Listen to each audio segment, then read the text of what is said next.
யாராச்சும் உங்கள ஓவரா புகழ்ந்து பேசினா கொஞ்சம் உஷாராயிடுங்க.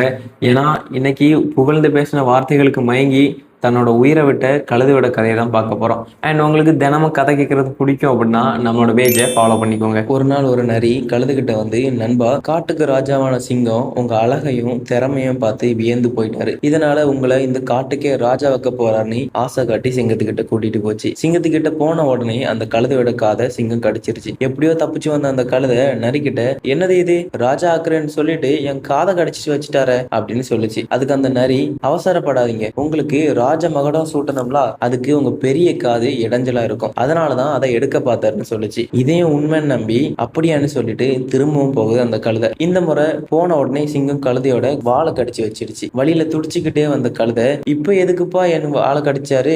அப்படின்னு கேக்குது. அதுக்கு அந்த நரி, "அட, நீங்க ராஜா ஆகி அரண்மனையில உட்காரும் போது இந்த வாள் குத்தாம சொகுசா இருக்கணும்ல, அதான் அதை எடுக்க பார்த்தாரு. இதை கூட புரிஞ்சிக்காம இருக்கீங்களே நீ" நரி சொல்லுச்சு. சரிதான் அப்படின்னு நினைச்சு கழுதை 3வது முறையும் போது, இந்த முறை சிங்கம் எந்த ஒரு வாய்ப்பும் கொடுக்கல. கழுதையை அடிச்சு கொன்றுது. முழு கழுதையை சாப்பிட்டு முடிச்ச சிங்கம் நிதானமா நரிக்கிட்ட ஒரு கேள்வி கேட்குது. "நரியாரே, இவனோட காலு, காது, கண்ணு, இதயம்னு எல்லா உறுப்பையும் சாப்பிட்டுட்டேன், ஆனா இவனோட மூளை மட்டும் காணோமே, தேடி கொடு" அப்படின்னு கேக்குது. அதுக்கு அந்த நரி சிரிச்சுக்கிட்டே சொன்ன பதில் என்ன தெரியுமா? "ராஜா, இவனுக்கு மூளைன்னு ஒண்ணு இருந்திருந்தா 2 முறை உயிர் தப்பியும் 3வது முறை சாகுறதுக்கு உங்ககிட்டயே திரும்பி வந்திருப்பானா? அதான் இல்லையே" அப்படின்னு சொல்லிச்சான். மோரல் ஆஃப் த ஸ்டோரி என்னன்னா, வாழ்க்கையில இப்படிதான். யாராச்சும் உங்களை ஓவரா புகழ்ந்து பேசினா கொஞ்சம் உஷாராயிடுங்க.